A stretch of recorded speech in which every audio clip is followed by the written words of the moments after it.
श्री हरिरामदास जी महाराज की, श्री रामदास जी महाराज की, श्री दयालुदास जी महाराज की जय। स्वामी श्री रामचंद्र जी महाराज की, श्री सद्गुरुदेव की सत्य सनातन धर्म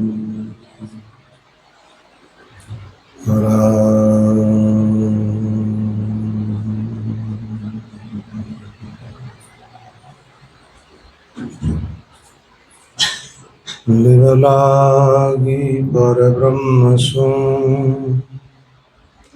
रतियन खंडिता रामानंद गुरु गोविंद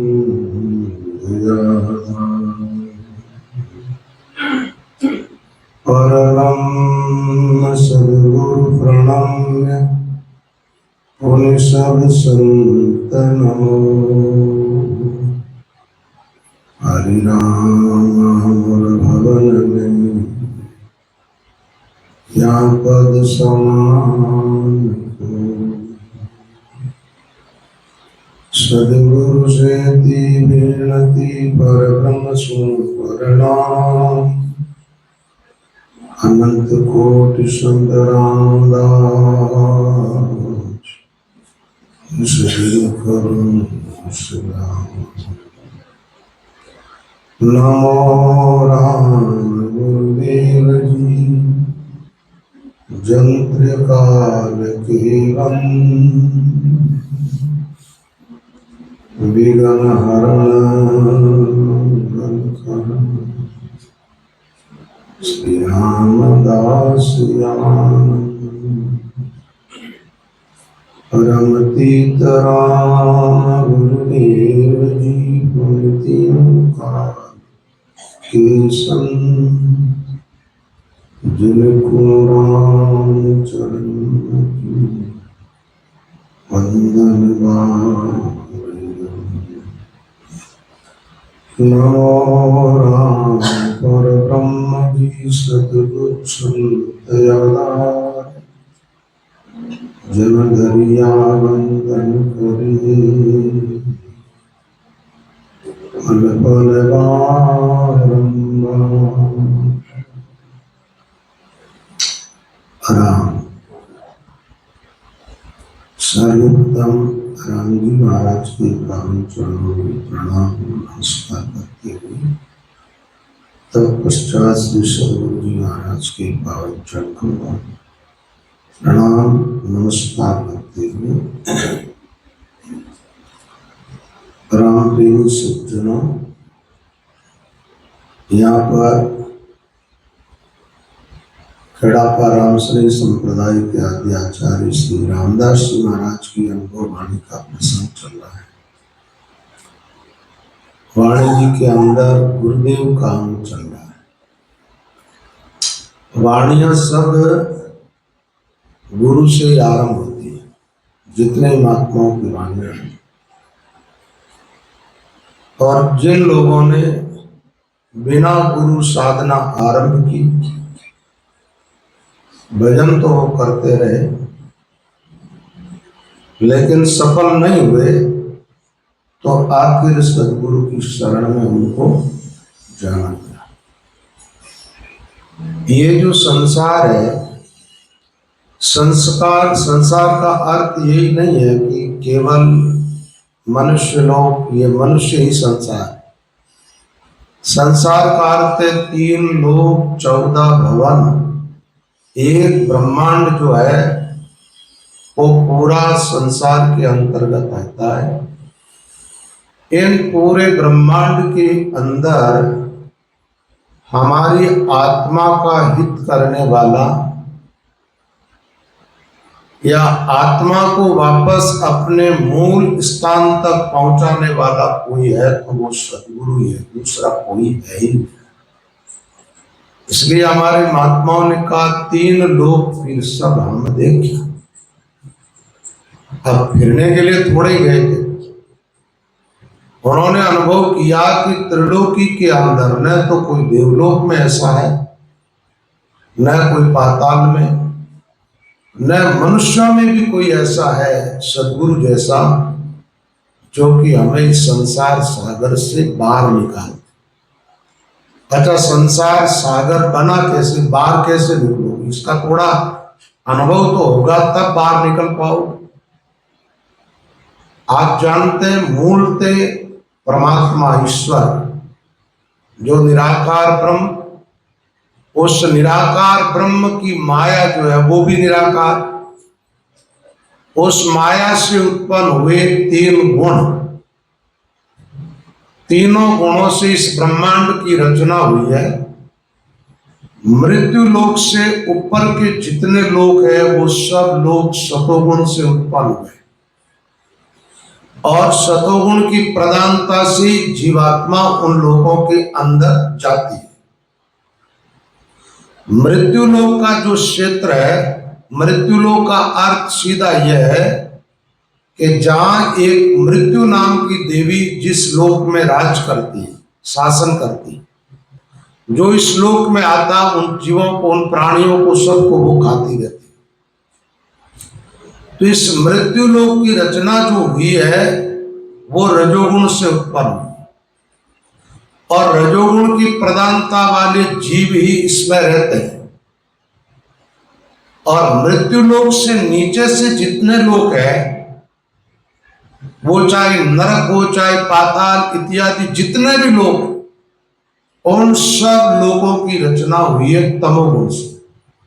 आप देखेंगे नीचे के लोगों का वर्णन सुनेंगे आप, या तो वहां नाग रहते या वहां राक्षस रहते हैं, ऐसी बातें आप सुनो। तो वापस इन जीवात्मा की जो गति है, जीव संसार में आया, संसारी बन गया, प्रकृति का संग हो गया इसके, तो आप जो शरीर धारण करके बैठे हैं, आपकी गति को आप स्वयं देख लेनी चाहिए कि मैं कहां जाऊंगा।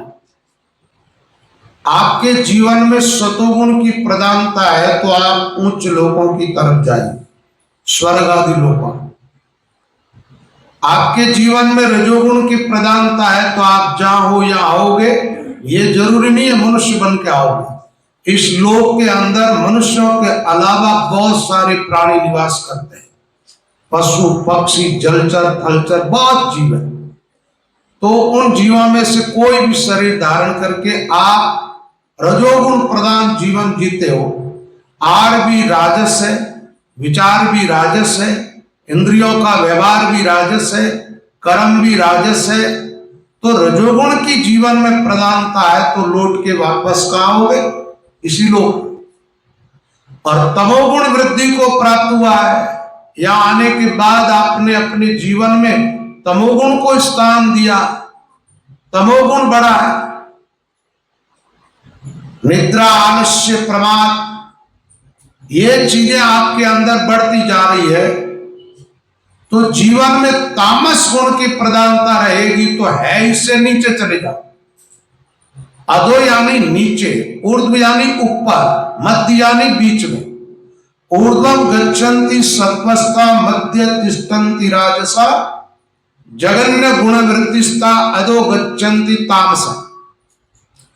अब इन तीनों लोकों में प्राणी जो गति करते हैं, अब कोई स्वर्ग में जाने का रास्ता बता दे, यज्ञ आदि का अनुष्ठान जितने भी सत्कर्म है वो सब सतोगुण की प्रधानता से होते हैं।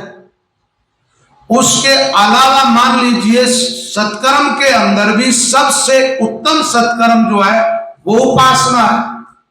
सकामता पूर्वक आपने उपासना भी की तो आप ज्यादा से ज्यादा ब्रह्मलोक तक जा सकते हो, लेकिन मोक्ष नहीं होगी। तो ये जो राजस ज्ञान, सात्विक ज्ञान, तामस ज्ञान जो है, इस ज्ञान से आत्मा की मोक्ष नहीं होती, आवागमन का चक्कर मिटता नहीं है।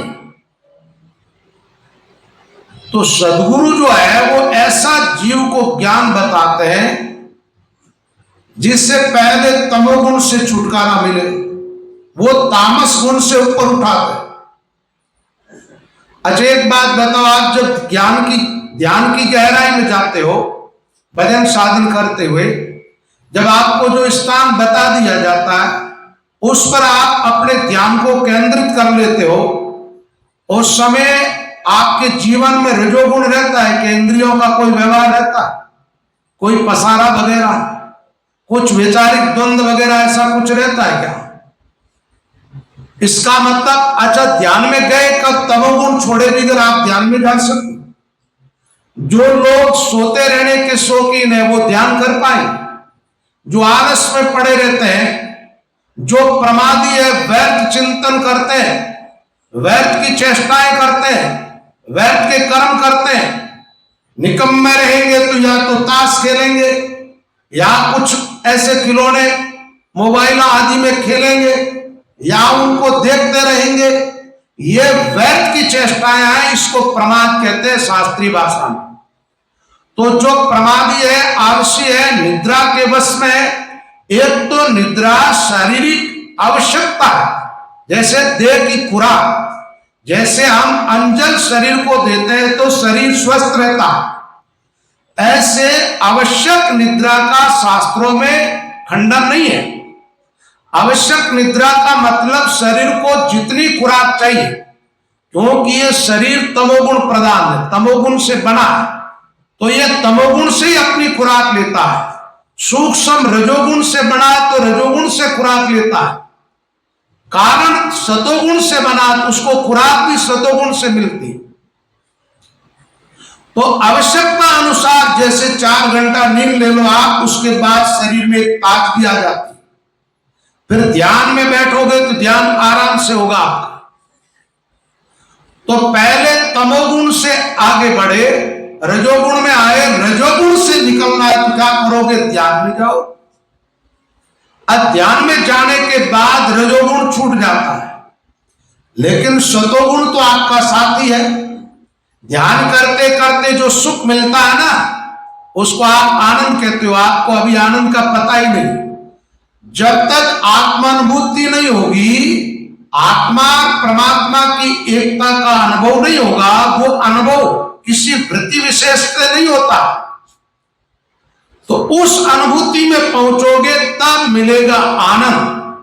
आनंद में जैसे एक परमानंद होता है, एक निजानंद होता है, एक अखंडानंद होता है, एक आनंद घन होता है, जो आप पाठ करते हो तो कवित्व में आता है, आनंद घन सुखराश। तो ऐसे आनंद की अलग अलग परिभाषा है। ध्यान की गहराइयों में आप जाओगे, इन सारे आनंद का अंतर आप समझते जाओगे। पहले जीवों को सात्विक सुख मिलता है, जब वैचारिक द्वंद्व मिट जाता है, इंद्रियों का बाहर का व्यवहार रुक जाता है, तब साधक ध्यान में बैठता है और एक स्थान विशेष पर उसका ध्यान जब केंद्रित होता है, निरंकार की धुन के अंदर जब वृत्ति टिक जाती है, तब साधक को एक आत्यंतिक सुख मिलता है। उस सुख को लोग ज्यादातर आनंद मान करके बैठते हैं। ये सात्विक सुख है, और इसका भी संगी बन जाओगे तो सतोगुण बांधता किसे आपको पता है? सतोगुण निर्मल है, लेकिन सुख संगेन बंधाती ज्ञान संगेन चाल। ज्ञान और सुख की आसक्ति से सतोगुण जीवात्मा को बंदी बनाता है। ये जो आप ज्ञान, जो किताबी ज्ञान ग्रहण करते हो ना, इसमें भी इस पुस्तक को पढ़ी, उसको पढ़ी, उसको पढ़ी, अलग अलग महात्माओं की शैली है, अलग अलग छंदों की रचना है, उन रचनाओं में भी एक रस आता है और उसकी आप वृद्धि चाहते हो। ये सात्विक सुख है और बंधन में डालने वाला, और वृत्तियों का द्वंद्व मिटने पर जो सुख मिलता है वो भी। अब उस सुख को लेने लग जाओगे तो बंधन में पड़ जाओगे। एक साधकों को क्या है कि जब ध्यान में उतरते हो, जब उनका ध्यान लगता है ना, तो ये बाहर की माया एकदम छूट जाती है। बाहर की माया रुपये पैसे और स्त्री पुत्र परिवार आदि के त्याग करने से नहीं छूटती। जब तक साधक ध्यान की गहराई में नहीं जाएगा और बाहर की दुनिया का व्यवहार नहीं छूटेगा, तब तक सच्चा त्याग नहीं है। अब त्याग कैसे? आप बैठे तो आंख बंद करके हो, चिंतन आपका आपके परिवार का चल रहा है, बेटे का, पोते का, रुपये का, पैसे का, काम का, धंधा का, मान का, प्रतिष्ठा आदि का, ऐसा द्वंद चल रहा है। तो ये क्या? आप बाहर की दुनिया से जुड़े हो, आंख भले ही आपने बंद कर ली है, आंख बंद करने के बावजूद भी बाहर की दुनिया आपके भीतर जो बैठी है वो ही दिखाई दे रही है। लेकिन जब आप सही तरीके से भजन करते हो तो बाहर की दुनिया से कनेक्शन कट जाता है। जो साधक दोनों श्वास को बराबर करके श्वासोश्वास राम नाम का सुमिरन करता है, जिनकी सूरत शब्द में है, जिसकी निरत एकदम स्थिर है, जिसका शरीर भी एकदम स्थिर है और नाम ठीक से उच्चारण कर रहा है और स्थान पर अपनी सोच, अपने ध्यान को केंद्रित किया। पहले ध्येय किसको बनाना पड़ता है? स्थान विशेष को, और उस स्थान पर अनुभव किसका करना होता है? राम नाम का। आरंभ में राम नाम का ध्यान करना पड़ता है और उसके बाद अर्ध नाम के ध्यान की प्रक्रिया चलती है। तो जब राम नाम का ध्यान लगता है तो आपका जीवन एकदम राममय हो जाता है, राम के अलावा और कुछ दिखाई नहीं देता है। उस समय आप देखो कि दुनिया से कनेक्शन कटा। कटने का मतलब त्याग हुआ है। बाहर की दुनिया को जब हम बाहर छोड़ करके भीतर उतर जाते हैं, उस समय कुछ ध्यान की अनुभूतियां होने लगती है। तो बाहर की दुनिया छूटी, इसका मतलब रजोगुण से छुटकारा मिला। अब रजोगुण से छुटकारा मिलते ही ध्यान लगता है, तो रस आने लगता है। बहुत सारे लोग कहते हैं हम भजन तो करते हैं लेकिन हमें कोई, जैसा महात्माओं ने कहा, वैसा मिठास नहीं आता है, वैसा रस नहीं आता है, वैसा कोई आनंद, वैसा कोई सुख, वैसी कोई शांति मिलती नहीं। इसका कारण एक है कि आपकी जबान करती है राम राम। जबान से क्या बोलते हो? राम। आपका मन बोलता है दाम, काम, रुपये, पैसे, मान, प्रतिष्ठा, धन, दौलत, बेटा, पोता, नारी, पुत्र इत्यादि। तो आपका मन तो उनका गीत गा रहा। बाहर की जगत का जो दुख का दरिया, क्या कहा संतों ने? सुख का सागर राम जी, दुख दरिया संसार। उस दुख दरिया को आप अपने भीतर बैठा लेते हो, तो ये नाम आपके अंदर कैसे जाएगा? नाम तो जबान तक रहेगा। जबान तक रहेगा तो भीतर का जो दरिया है ना, वो द्वंद पैदा करता है। आप करते हो राम राम और भीतर कुछ और हो रहा है, तो दो चीज जहां होगी ना, वहां एक द्वंद पैदा होगा। द्वंद जहां पर पैदा होता है वह तनाव पैदा होता है। तनाव जहां पर पैदा होता है वह अशांति पैदा होती है। अशांति का ही नाम दुख है। क्या है? राम तो सुख का सागर है, राम शांति का सरोवर है। राम में जिसका जीवन हो जाता है उसको आनंद का अनुभव होने लग जाता है। दरिया, कल ये साखी बोली थी मैं, दरिया सुमरे राम को 8 पैर, 8 पैर आराधना, यानी हृदय से पुकार उठे ईश्वर को पाने के लिए, वो है आराधना। आराधना ये थोड़ी है तुम होठ हिलाते हो, ये आराधना है। ये होठ हिला रहे हो, जबान से चाहे जो बोलो आप, कोई विशेष फर्क पड़ने वाला नहीं है। हमारे महात्माओं ने कई जगह कहा है, प्रेम बिना सुखराम के राम गाय मां गा। तू गा चाहे मत गा, इसका मतलब क्या हुआ? तू बोल चाहे मत बोल। इसका अर्थ सीधा है कि व्यर्थ हो जाता है, कोई काम नहीं आता। लेकिन आप लोगों ने ज्यादा ये रटा है, क्या? चाहे जैसे जपो, चाहे जैसे लो, नाम से लाभ, नाम से लाभ। अरे भाई ये रट लगा रखी आपने, लेकिन आपका अनुभव क्या कह रहा है? थोड़े अपने आप में झांक करके तो देखो, अपने अनुभव को देखो, आपकी आत्मा क्या कह रही है। आप भीतर से क्या, चाहे जैसे नाम लेने से शांत हुए हो? अशांति मिटी है? दुख मिटा? नहीं मिटा। तो एक बार ये करके देखो मिटता है कि नहीं मिटता। चलपल मत कर, चुपचाप बैठ जा। यहां सत्संग में कुछ भी उठना बैठना कोई चेष्टा नहीं। तू नहीं बोलना, मैं कहता हूं न कोई पंखा चला रहा, जिसको गर्मी लग रही बैठे रहो, तब सहन करो। कल मैंने क्या कहा था, 4 लोगों को सत्संग में सुना। किसको? इदम ते ना तपस्काय ना भक्ताय कदाच न चा शुश्रू सवे वाच्य न च माम योग्य सूय। जो तितिक्षा को सहन नहीं करता, ऐसे लोग सत्संग सुनने के अधिकारी नहीं। यहां क्या कथा सुनने थोड़ी बैठे हो आप, यहां कोई बात समझने के लिए बैठे हो। और कोई भी दूसरी हलचल होती है, ध्यान भंग होता है। सुमिरन करता राम को श्रवण करता ज्ञान, सुरती ठिकाने राखिए बादल बकिए आम। लेकिन कोई कितने जीव ऐसे होते, बंदर वृत्ति के होते। किस वृत्ति के होते? बांद्रा की। बांद्रा को आप कहीं भी बैठा दो, वो चल पर चल पर चल पर चल पर चल पर चल पर करते रहे। ऐसे बंदर वृत्ति के लोग सत्संग में आकर के बैठते हैं, तो उनकी वो वृत्ति जो आंतरिक है ना, वो ज्यादा टाइम तक उनको स्थिर होकर के बैठने नहीं देती। इसलिए शांत एकदम, यहां कोई आवाज नहीं, हलचल नहीं, कोई दूसरी चेष्टा नहीं। सुनो जब तक स्थिर होकर के सुनो। 2 काम में आप लोग स्थिर हो जाओ। मैं आपको आपके अंदर आप जहां है वहां ले जाना चाहता हूं। इसलिए इस शरीर की ज्यादा परवाह मत करो कि गर्मी हो रही, काहे की गर्मी हो रही, मुझे तो नहीं लग रही। और लग रही है तो सहन कर लो ना, पहले चालू कर देते, बीच में काहे को करते। बोलो राम। तो भाई बात यह है कि जैसे आप अंतर्मुख होगे, भीतर जाओगे अपने आप में, तो रजोगुण से छुटकारा मिलेगा। अब ये सतोगुण आपका सहयोगी है। इसलिए हमारे महात्माओं ने वाणियों में कहा, रजतम दो टूक कर डाले, सात्विक को तुम लेओ हेर काढ़ो नगर 25। यानी सतोगुण तुम्हारा सहयोगी है। कब तक? जब तक तुम अपनी यात्रा में चल रहे हो, मंजिल नहीं पा लेते, तब तक सतोगुण तुम्हारा साथ देगा, सहयोग करेगा।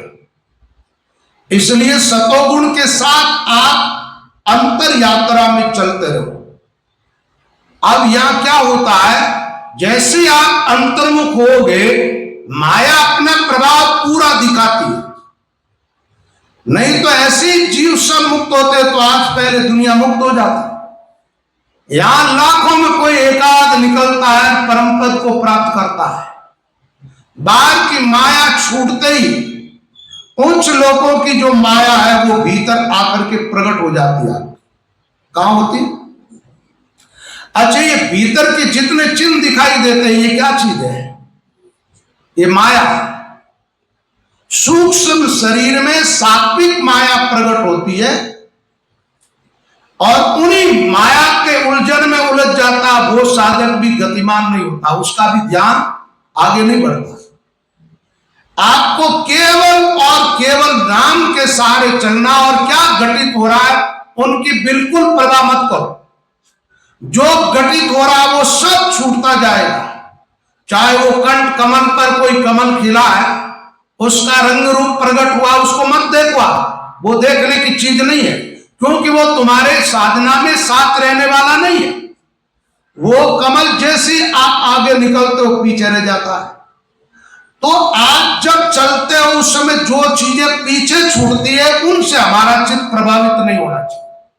क्या साधना में, भजन में जब आप अंतर्मुख होते हो, ध्यान की गहराइयों में ज्यों ज्यों आप आगे बढ़ते जाते हो, त्यों त्यों पीछे वाली चीजें छूटती जाती है। तो छूटने वाली साथ कब देगी? साथ कौन रहता बता? नाम। दर अंबर विच संत दास नाम निसरणी एक, रगा ममा की टेक से चढ़ गया संत अनेक। आपको निराकार में प्रवेश पाना है, सत्स्वरूप में प्रवेश पाना है, जहां जाने के बाद आत्मा लौट के इस दुनिया में नहीं आती, सदा के लिए आत्मा सुखी हो जाती है, आनंदित हो जाती है। उस पद को प्राप्त करना है तो पूरे सावधानी के साथ चलना होगा। तनिक से गाफिल रहे तो चूक जाओगे, और चूक गए तो बड़ी दिक्कत हो जाएगी। और ये कितने ही लोग आशा लगा के बैठे हैं ना, भजन करते मानव जीवन तो मिलेगा ना, तो मिलेगा क्या कर लोगे? मिला हुआ तो है ही ना। है उसका सदुपयोग करो। जो सत्ता तुम्हारे हाथ में है उसका सही उपयोग कर लो। कल की आशा लगा के मत बैठे रहो। यही तो सबसे बड़ी चूक होती है लोगों से। लोग के आज के मैं काल करूं, भजन करना कर लेंगे, कल से चालू करेंगे, ये बड़ी भारी चूक है और इससे आप वंचित रह जाओगे। साहस जुटाओ, तैयार हो जाओ और इसी जन्म में जिस काम में सफल हो सकते हैं उस कार्य के लिए अगले जन्म की आशा क्यों लगाए और हो जाओ। ज्यादा समय थोड़ा ही लगता है। पूरी हिम्मत के साथ तत्परता पूर्वक जो साधक लगेगा वो इसी जीवन में सफल होगा और इस जीवन में सफल नहीं होगा वो कोई किसी जीवन में नहीं होगा। हाँ ठीक है, भजन करते करते कुछ शरीर की अवधि आ गई तो वो एक विकल्प अलग है। आशा मत लगाओ आगे के कोई जन्म की, वो परमात्मा पर छोड़ो। फिर अपना जो साहस है वो पूरा जुटाओ, अपनी शक्ति पूरी लगाओ। किसमें? सुमिरन में। अरे काम कठिन थोड़ा ही है, एकदम सरल कार्य है और ये पोथे भी ज्यादा पढ़ने की जरूरत नहीं है। ज्ञान तो तुम्हारे भीतर ही प्रकट हो जाएगा। ये जितनी वाणियां है वो सब वाणियां तुम्हारे अंदर आ जाएगी। उन वाणियां में जो भी लिखा हुआ है वो सब तुम्हारे खुद के भीतर प्रकट होगा और तुम देखोगे। उस रोशनी के अंदर चलोगे ना तो जिस परम पद की आप बात करते हो, जिस निराकार ब्रह्म की, उससे और पाप हो जाओगे। आत्मा उस तत्व का साक्षात्कार करने लगेगी। असली वही ज्ञान प्रकाश का काम करता है, ये थोड़े करता। मैं अभी जो सुना रहा हूं आपको, ये आपकी सोच उधर नहीं जा रहा। क्या कर रहा हूं?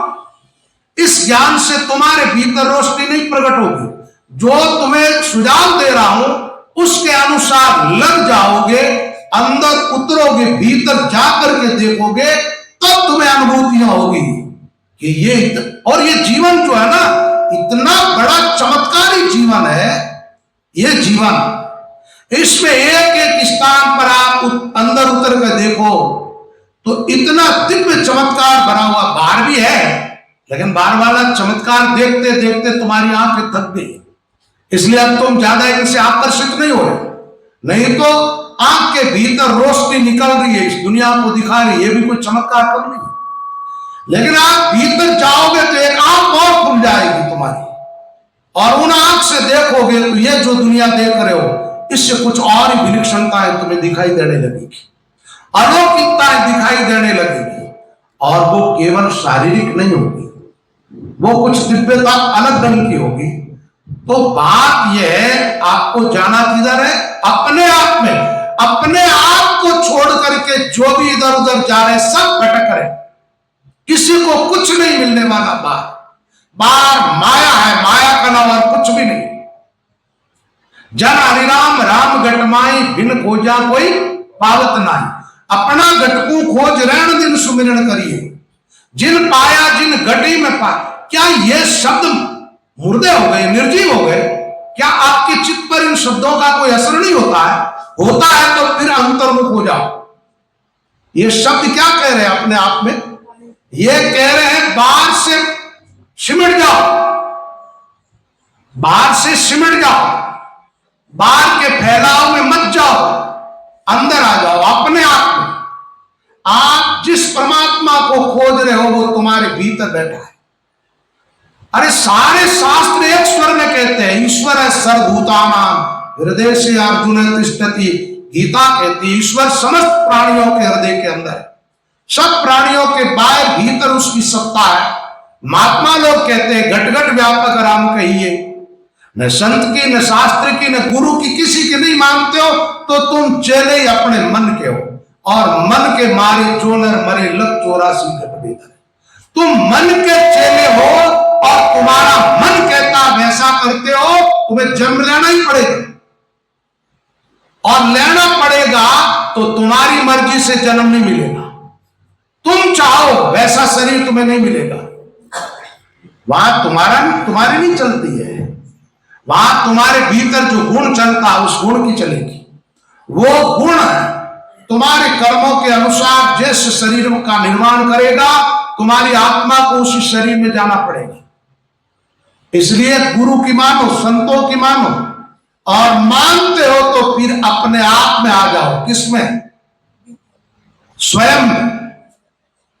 अच्छा, ये स्वयं वाली जो बात कर रहा हूं अभी तो मैं यहां तक ही करूंगा। अपने आप में आने का मतलब बाहर से सिमट करके अंदर आओ।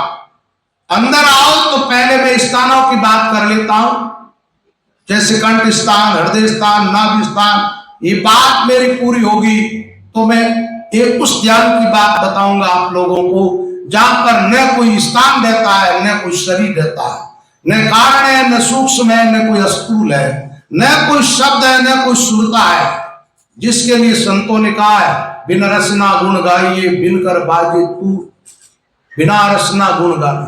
अब आप यहां ऐसा अर्थ लगा लोगे कि रोम रोम से पुकारना, यह भी नहीं है, ना रोम है वहां।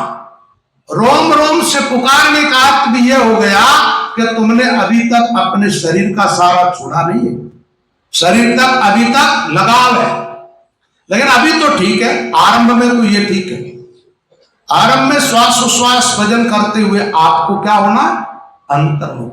पहला स्थान है, पहली चौकी, पहली जगह, पहला कमल, पहला चक्कर, पहला स्थान वो कंठ कमल ही है। क्या? कंठ का स्थान। इस स्थान पर ध्यान केंद्रित करोगे, आप देखोगे कि जो भी लोग इस स्थान पर पहुंचे उनको आप रोते हुए देखोगे। क्या करो?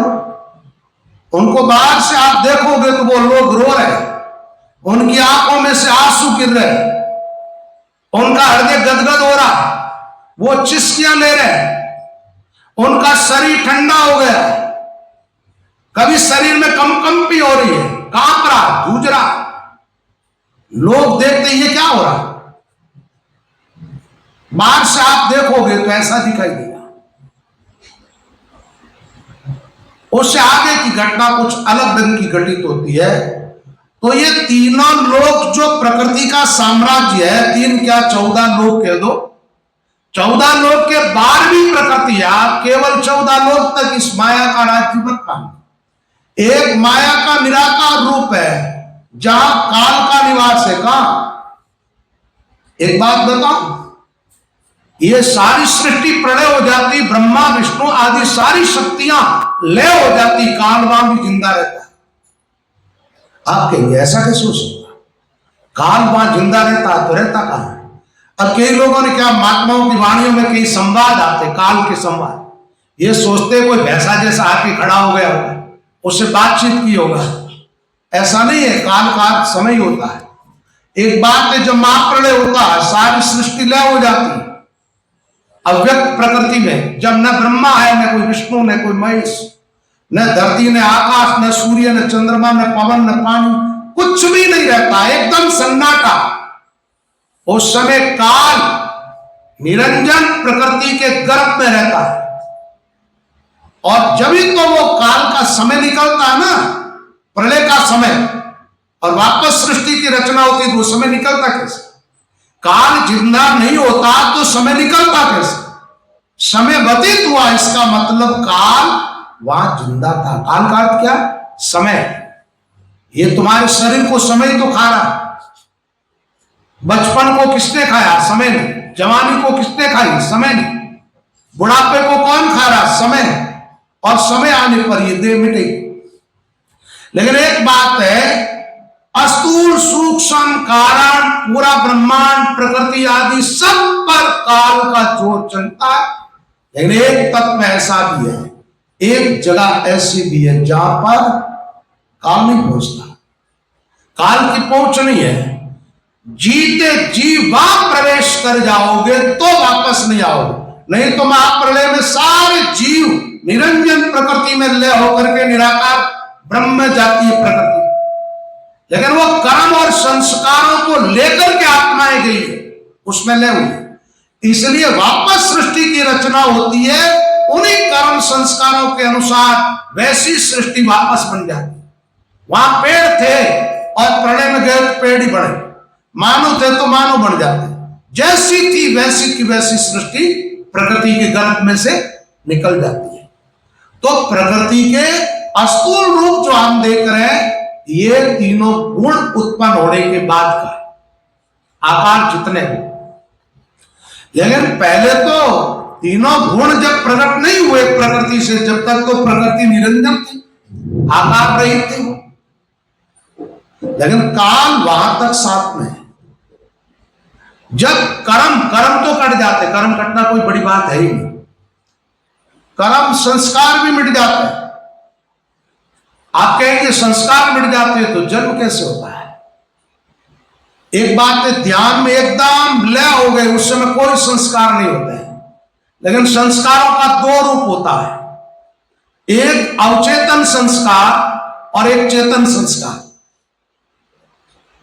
तो अवचेतन जो संस्कार होते हैं वो मिटे हुए जैसे लगते हैं। हमें क्या होता है, ध्यान में बैठते तो अब कोई दुनिया की बात याद नहीं आ रही है, कोई वासना भीतर नहीं है, तो क्या मिट गए।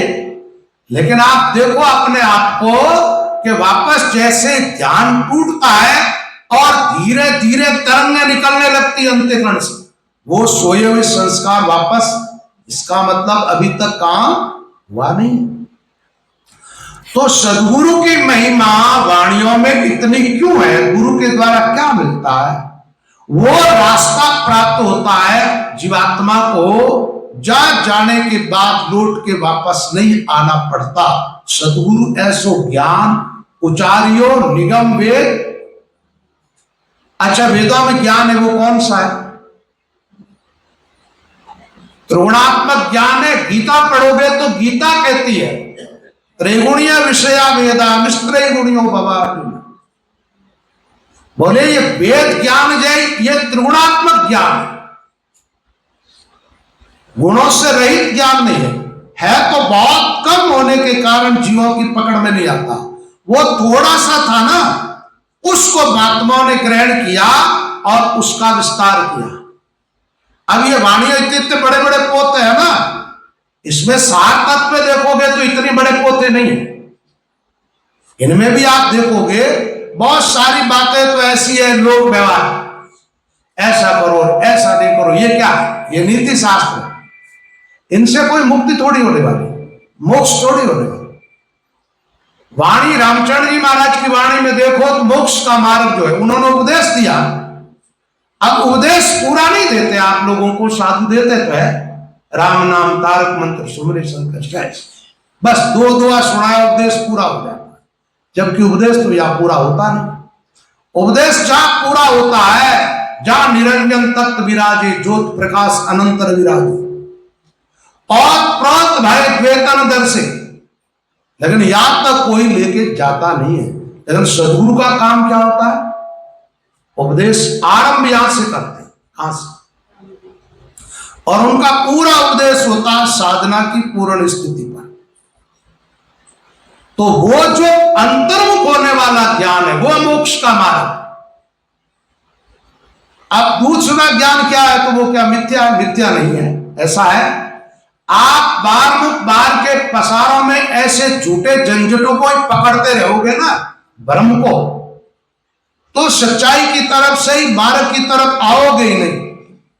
इसलिए महात्माओं ने झूठा झंझट छुड़ाने के लिए भी उपदेश किया है, जीवों की साधना में रुचि पैदा करने के लिए भी उपदेश किया है। वो सब चीजें अपनी अपनी जगह ठीक है, लेकिन मोक्ष का मार्ग जो है वो अंदर जाने वाला है, बाहर वाला नहीं।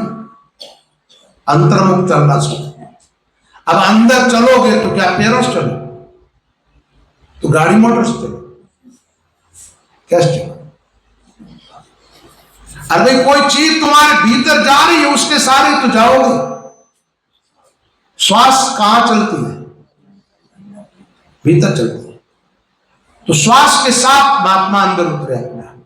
किसके साथ? अच्छा, मां किसकी महिमा गाय? पाया तो महिमा का। अब मिलता कुछ भी नहीं है। मेरे गुरु बड़े, मेरे गुरु बड़े। काहे के बड़े? मिर्ची बड़ा बड़ा है, ठीक है। काहे के बड़े ये बताओ? बड़े छोटे की आप कल्पना कैसे करते हो? कौन बड़ा है अध्यात्म क्षेत्र में, कौन छोटा है? या तो जो देहातीत हुआ वही बड़ा है, बड़े का अर्थ होता है जो निरंजन निराकार ब्रह्म, जिसकी कोई सीमा नहीं, न अंतम न मध्यम न पुनस्तवादि, आदि अंत से रहित तत्व है, उसके साथ जो एक होकर के जी रहा, वो सही अर्थों में बड़ा है। उसके सामने पूरी प्रकृति छोटी पड़ जाती है, बाकी तुच्छ जीवड़ है सब। इसलिए पाया और फिर गाया। पहले महापुरुषों ने अपने गुरुजनों के द्वारा उस परम तत्व का अनुभव प्राप्त किया। अरे भाई, अनुभव प्राप्त किया तभी तो अनुभव प्रकट हुआ, गाने की क्षमता आई, फिर वाणियां लिखी गई। 12 वर्ष भजन कर छकिया, छकने का अर्थ होता तृप्त हो गए। अच्छा, तृप्त कैसे हुए? उस ब्रह्म तत्व के साथ एक नहीं हो जाते तो तृप्ति नहीं होती। इंद्रियों के भोगों में या शरीर में कभी तृप्ति होती है क्या? सुबह खाई शाम को और चाहिए, कहां तृप्ति हो रही? देखा और देखना, पिया और पीना, गाया और गाना, यहां कोई तृप्ति नहीं है।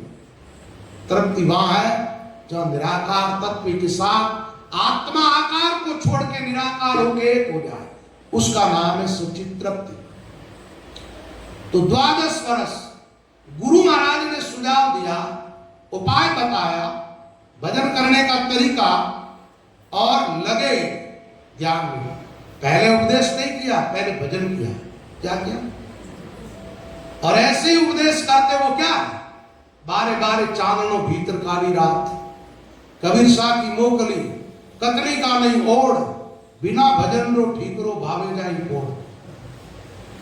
खाली ठीक रहा, थोड़ी बातों के द्वारा परम तत्व को नहीं पाया जा सकता। तो महापुरुषों ने फिर गुरु की महिमा गाई, बल्कि गुरुओं ने बड़ा उपकार किया। समदास जी महाराज ने कह दिया, राम और गुरु को दोनों को जोड़े खड़ा कर दूं तो राम से ज्यादा उपकार मुझ पर मेरे गुरु का है। राम ने कई शरीर दिया मुझे और मैंने छोड़ दिए, वो शरीर सब व्यर्थ हो गए। सृष्टि उत्पन्न हुई है, तब से आत्मा उत्पन्न है, जन्म रही है, मर रही है। हर 150 साल के बाद शरीर छूट जाता है, फिर नया शरीर धारण होता है। क्या हुआ? लाभ हुआ कुछ? आत्मा चल रही है, दुख शरीर के साथ भोगती जा रही है। कभी मानव बना, कभी पशु बना, कभी पक्षी बना। कई दफे पशु पक्षी जलचर कीट पतंग का आयो, कई दफे भूख पिशाचर निशाचर खातो नहीं आगायो। 3 गुणा का कर्म कर कर नाना जूणी भुगतायो, स्वर्ग मृत्यु पाताल लोक में ऐसो चक्र घुमाए। अब के सदगुरु मोई जगायो, सूतो तो अचेत नींद में बहुत काल भुगतायो। कई बार मोर मृग, कई बार काग कृग, कई बार कोयल वचन जो सुनायो है, कई बार बाज हो तितर झपेट लियो, कई बार तितर तो होई के छिपायो है, कई बार मच्छर को तन धार धार भरो, कई बार सूक्ष्म मच्छर का आयो है। ये मच्छर कीड़े मकोड़े भी बन के आए, लेकिन काम तो नहीं करता। राम जन्म राम गाय गुरु जी चेता है। महात्मा कहते हैं इस अवसर में गुरु महाराज ने सावधान किया और वो मार्ग दिखाया, वो रास्ता बताया जिस रास्ते पर जो चलते हैं उन प्राणियों के जन्म मृत्यु का अंत हो जाता है, उनके दुख का काल का क्लेश का सदा के लिए अंत हो जाता है, वो अमर हो जाता है। ऐसा ज्ञान प्राप्त करके महात्माओं ने गुरु की महिमा गाई। इसलिए वाणियां सबसे पहले गुरु महिमा। राम रचिया जीव संत दास, 84 में जाय गुरु का रचिया, राम भज मिले राम के मान।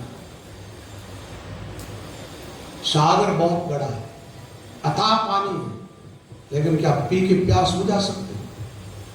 उससे ज्यादा प्राणियों के लिए बादल है। ऐसे परमात्मा सर्वसमर्थ है, सर्वशक्तिवान है, और गुरु के अंदर भी वही प्रकट हुआ है। गुरु के भीतर भी प्रकट वही है, लेकिन उपकार जो हो रहा है वो किससे हो रहा है? गुरु के मुंह से जो ज्ञान प्रकट होता है उसके द्वारा जीवों का उद्धार होता है। उद्धार का अर्थ क्या होता है?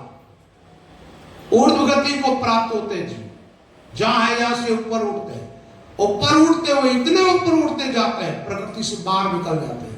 अब कहते हैं भवसागर बनी। भवसागर क्या है? ये प्रकृति का साम्राज्य जो है, माया का साम्राज्य जिसको कहते हैं। तीन लोक लग माया काची और सगत लग भाई, यहां लग ज्ञान करते सब काचा, कच्चा ज्ञान, उसे काम बनने वाला नहीं, मोक्ष होने वाली नहीं। इसको मान करके निश्चिंत होकर के मत बैठ जाओ, धोखे में हो। ज्ञान वो प्राप्त करो जो प्रकृति और माया के साम्राज्य से आपको बाहर निकाले, और गुरु के द्वारा वही ज्ञान प्राप्त होता है। इसलिए संत महात्मा, गुरु की महिमा। तो गुरुदेव के अंग के अंदर कल आप लोगों ने एक बात सुनी थी, सदगुरु मिलते तो तीन चीजें दूर हो जाती जीवन से। सबसे पहले कहा दरिद्रता दूर होती है। अब ये दरिद्र शब्द जो आता है ना, इससे ये बोलते लोगों की सोच कहां जाती है? धन संपत्ति से जो हीन लोग हैं, जिनके पास रुपये नहीं है, पैसे नहीं है, रहने को घर नहीं है, पहनने को अच्छे कपड़े नहीं है, आभूषण नहीं है, कुछ भी नहीं है, एकदम गरीबी में गुजारा कर रहे हैं, उन लोगों को क्या कहते हैं? दरिद्र। अब लोगों को क्या करें? उन दरिद्रों को नारायण का रूप भी दिया है। दरिद्र नारायण क्या कहते हैं? दरिद्र नारायण। तो लोगों की सोच उधर ही जाती है।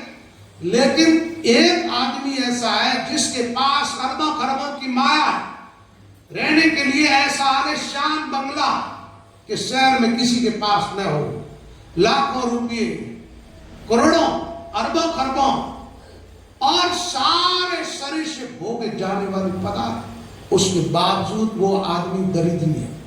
क्या है? दरिद्री। दरिद्रता हमेशा दलदल की तरफ ले जाती है।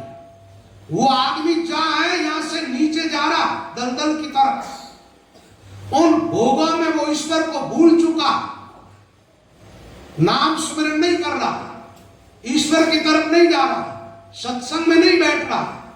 वो सबसे बड़ा इस दुनिया का दरिद्री है। दलदल की तरफ जाने वाले को हम दरिद्री कहते हैं, वो कंगला। तो ये दरिद्रता कौन दूर करता है? गुरु। तो सदगुरु मिलेंगे तो रामदास जी महाराज कहते हैं दरिद्रता दूर हो जाएगी तुम्हारी। अच्छा एक बात बताओ, राम मिले तो आप माला माल हुए ना, सच्ची तृप्ति हुई ना? धन क्या? कबीर सब जग निर्धना, धनवंता ना को, धनवंता सो जानी, जारे राम नाम। राम जी से संबंध जुड़ा है तो आप धनवान हो जाओ। तो पहली बात महाराज ने कही, दरिद्रता मिटेगी, दुख मिटेगा। अगर लोक में दरिद्री लोग सुखी है क्या? तो जो भजनहीन दरिद्री है वो सुखी कैसे होंगे? अरे भौतिक पदार्थों के अभाव में भी आदमी दुखी रहता है, तो अध्यात्म साधना के अभाव में वो कितना दुखी रहेगा? कल्पना करो। सदगुरु मिलते हैं तो दरिद्रता दूर होती है, क्यों? परम तत्व का ज्ञान प्राप्त होता है। सबसे बड़ा ध्यान धन यही है। सदगुरु मिलते हैं तो दरिद्रता के साथ ही दुख मिटता है जीव का। ये तो आप देखो, आपका साधन काल में ही मिटने लग जाता है। जब आप एकदम तनाव में हो, दुखी हो जाओ, परेशान हो जाओ, उस समय आप ध्यान में चले जाओ, दुनिया से कनेक्शन कटते ही परम शांति मिल जाएगी। और बिना ध्यान तो कनेक्शन कटेगा नहीं दुनिया से। पर ध्यान की युक्ति तुम्हें सदगुरु से प्राप्त करनी होगी। क्या करना होगा? ध्यान की युक्ति प्राप्त नहीं हुई, आप अंतर्मुख नहीं हुए, तो दुख से छूटने का तरीका आपको नहीं प्राप्त हुआ। धन से, पद से, मान सम्मान से, दुख से छुटकारा नहीं मिलता है। एक बात तो मोक्ष के अधिकारी के लिए बड़ी अजीब सी बात आती है, और वो बात यदि आप सबको स्वीकार हो जाए तो आप सही आपको मोक्ष के अधिकारी बन जाए। मोक्ष की तरफ चलने वालों को चाहिए मान की इच्छा नहीं, क्या?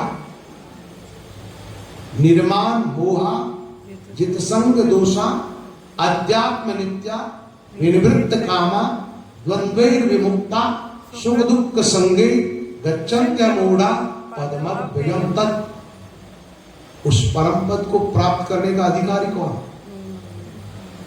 और तुम मान की भूख को लेकर के चल रहे हो तो तुमने तो अभी तक पहली सीढ़ी पर पैर नहीं रखा।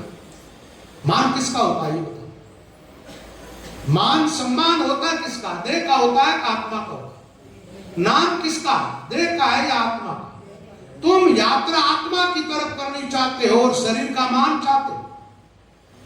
महात्मा कहते देह से छुटकारा पाओ, और तुम इस देह को इस कदर से पकड़ रहे हो, इस देह के मान को अपना मान करके बैठे हो।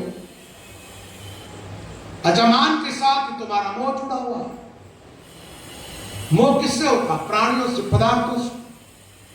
देह को आप अपने आप मान लेते हो तो प्राणियों और पदार्थों से संबंध जुड़ जाता है। अच्छा, तुम भजन करते हो तो देहातीत होते हो या देह में रहते हो? आप लोगों को भजन करवाया जाता है, उसमें अंतर्मुख पहले पूर्व के स्थान में उतरो, अपने आप पे उतर के चढ़ो गिगन। आपको गिगन पे चढ़ा करके सुकुमार के द्वारा बाहर निकालते, जब अधर का ध्यान करवाते। अधर यानी देह पीछे, तुम ऊपर। अधर के ध्यान में गए बिगर कोई भी निराकार में प्रवेश नहीं कर सकता। रामचरण धरियो नहीं दीजिए ध्यान अधर को धरो। और यहां तो पहली कक्षा में बैठे यहीं फैल हो रहे। निर्माण मान रहित हो, अमानित्वम अदम्बित्वम दंभ रहित, कोई दिखावा नहीं। हमारे एक महात्मा थे, शाहपुरा की संते, केलवाड़ा विरासते थे। गुप्तराम जी महाराज नाम था उनका, ब्रह्मलीन हो गए। शाम के टाइम आरती होती है, वो सो जाते थोड़ी देर। सब सोते 11 बजे, बैठते जो सुबह 5-6 बजे तक ध्यान में बैठे रहे, हिलते ही नहीं मूर्ति की। और जैसे ही लोग जगने लगते हैं वो वापस हो, पहचान ही नहीं पाए लोग। ये तो ठीक रहा कि गुरुजनों की ऐसी कृपा रही है कि हमारा स्वभाव शुरू से ही जल्दी उठने का रहा। लोग देखते थे तो हमारा चित्त उनसे बड़ा प्रभावित हुआ। ऐसे ऐसे महात्मा जो अपना भजन बस गुप्त रह करके साधना कर, ऐसे एक राजा की कथा भी आती है। लेकिन सहज भाव से यदि कोई देखता है, तुम्हारी क्रियाओं को देख के भजन साधन में लगता, वो भी गलत नहीं है। लेकिन मानसिक भाव ऐसा ना हो कि मुझे मान नहीं। मान के साथ ममत्व तो जुड़ा हुआ, फिर तो आप उल्टे रास्ते चले जाओ। निर्माण मोह। मोहनलाल जी ने मालूम है, अहमदाबाद में लाए थे, मैं अहमदाबाद चौमस में एक सेठ जी थे, नाम तो नहीं लूंगा, नाम लेने से किसी आदमी का अपमान हो जाता। महाराज कथा आता उन्हें कभी नहीं आते थे। जब कभी मान सम्मान आरती आदि होती ना, उस टाइम खट आकर के खड़े हुए। अभी कोई अतिशुक्ति वाली बात नहीं है, लोगों को सबको पता है। मैं बोला तो ये समझ गए, ठीक है। तो ये क्या, ये मोक्ष के मार्ग पर चलने वालों का जीवन नहीं है।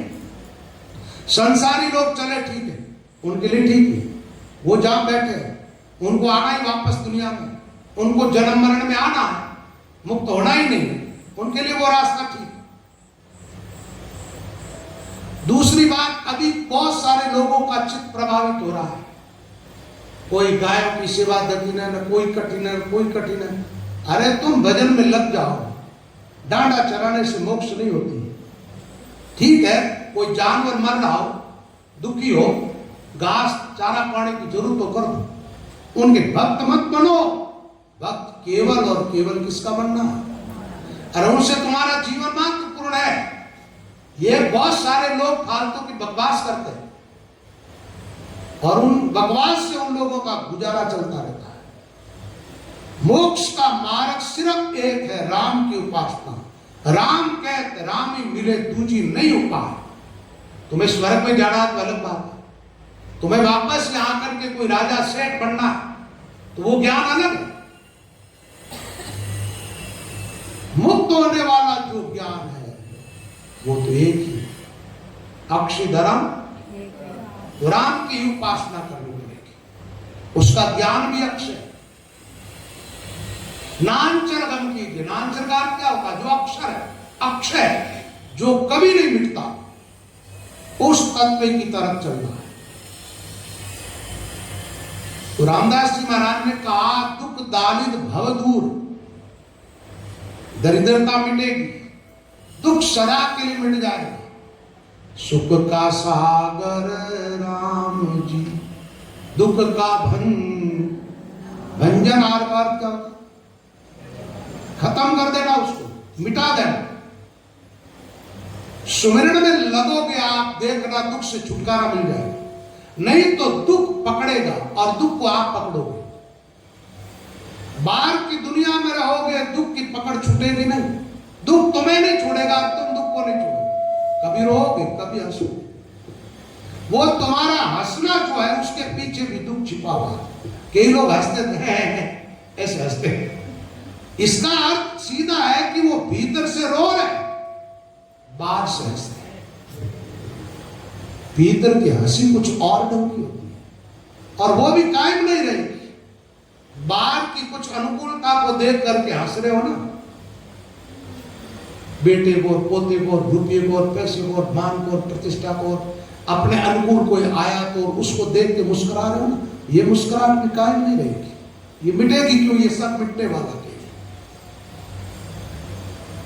ऐसे रास्ते पर चलो, दुख हमेशा के लिए मिट जाए, लौट के आपके पास वापस मिले। और ये जो मैं बता रहा हूं आपको, यहां किसी के प्रमाण की जरूरत नहीं है। आप यहां बैठे हो, अभी आपको टेंशन हो तो बैठ जाओ, आंख बंद कर लो, श्वास के साथ जो नाम चल रहा, नाम के सारे अपने आप में चले जाओ। जो तुम्हें स्थान बताएगा उस स्थान पर जाकर ठहर जाओ। आप देखना वहां दुख नहीं आएगा। दुख बाहर होता है, बाहर से भीतर, और भीतर आ भी जाए तो नाम के पास आने की उसकी हिम्मत नहीं। वो आता है केवल वृत्ति व्यवहार। दुख भीतर प्रवेश करता है ना, तो किसमें आकर के ठहरता है? तुम्हारे भीतर एक वृत्तियों का स्रोत है, वहां से सारी वृत्तियां उठती है। दुख आकर के उन वृत्ति को पकड़ता, फिर वृत्ति के साथ दुख की साठगांठ हो जाती है, हिल जाता है। वो वृत्ति तुम्हारे भीतर एक तनाव पैदा करने लगती है और तुम बाहर से भी दुखी और भीतर से भी। लेकिन तुम्हारी वृत्तियां कोई रहेगी नहीं। जब सूरज शब्द में लग जाती है तो दूसरी वृत्ति कोई उठती नहीं, क्योंकि सुरता ही उसमें जान डालती है जब वो वृत्ति दूसरा काम करती है। सूरज शब्द में लगते ही क्या होता है, सारी वृत्तियां समट के और सुरता में लय हो जाती है। आप नींद में जाते हो, बाहर की इंद्रियों का व्यवहार सब सिमट करके कहा जाता है अविद्या में, और आप तमोगुण में लय हो जाते हैं। ले होते हो उस टाइम आपके शरीर में ताजगी आती है, सुख मिलता है, सुकून मिलता है। लेकिन वो किसको मिलता है? शरीर को। तामस शरीर को खुराक मिलती है और इसको फिर कुछ नया काम करने की ताजगी आ जाती है, ये फिर कुछ करने के लायक हो जाता है। थकने पर इसको तमोगुणी शरीर को तमोगुण से खुराक चाहिए। तो जब आप ध्यान में लगते हो, सूरज शब्द का मेल होता है, उस समय पूरी ऊर्जा उसी स्थान पर रहती है जिस स्थान पर ध्यान केंद्रित होता है। तो दुख कहां से जाएगा तुम्हारे भीतर? आप सुख सागर में प्रवेश कर गए, दुख बाने पहुंचेगा। लेकिन ध्यान लगाने की युक्ति नहीं है तो फिर गोलियां खाओ। कई लोग क्या नास्तिक लोग हैं, वो शराब पीते हैं। शराब पीने पर थोड़ी देर के लिए बेहोशी आती है, बेहोशी में सुख मिलता है, उनको शांति मिलती है, तनाव कम होता, तनाव कम क्या होता है, वो मादक पदार्थ जो है, वो जो नशा है, उस नशे से एकदम गहरे तमोगुण में जब चले जाते हो, जैसे आदमी नींद में जाए वैसे, तो वो तनाव से थोड़ा छुटका। लेकिन वो नशा उतरते ही क्या होगा, फिर वही होगा ना। और थोड़े बहुत धार्मिक क्षेत्र में चलने वाले लोग हैं, उनमें तनाव पैदा होते हैं, वो क्या करते हैं, वो गोलियां खाते हैं। क्या करते हैं, वो शराब तो पी नहीं सकते, गांजा पी नहीं सकते, चरस पी नहीं सकते, नशीले कोई मादक पदार्थों का सेवन कर नहीं सकते, क्योंकि उनके आचार्यों ने मना किया। लेकिन आचार्यों ने भीतर जाने का रास्ता भी नहीं बताया, बाहर की चीजों के लिए तो कहा गया है। इसलिए वो आदमी तनाव में आता है, क्या करता है, गोलियां खाता है, गोली का नशा उतरता, फिर तनाव। आपको गोली नहीं खानी पड़ेगी और तनाव एकदम मिट जाएगा। वो है ध्यान का मार्ग। क्या है ध्यान में? ध्येय किसको बनाओगे आप? ध्यान किसका करोगे? अब इन स्थानों पर तो ऐसी ऐसी कलाएं प्रकट होती है, ऐसे ऐसे चमत्कार प्रकट होते हैं, वो सारे चमत्कारों में आप उलझे तो ध्यान भंग हो जाएगा। उस टाइम ध्यान कहां लगाना चाहिए तुम लोग? नाम को मत छोड़ना है। क्या करना? नाम। अब या घाटी से निकलो, चारों तरफ हरियाली, पेड़ पौधे, लेकिन तुम अपने वाहन को मत छोड़ो, घाटी पार कर जाओगे।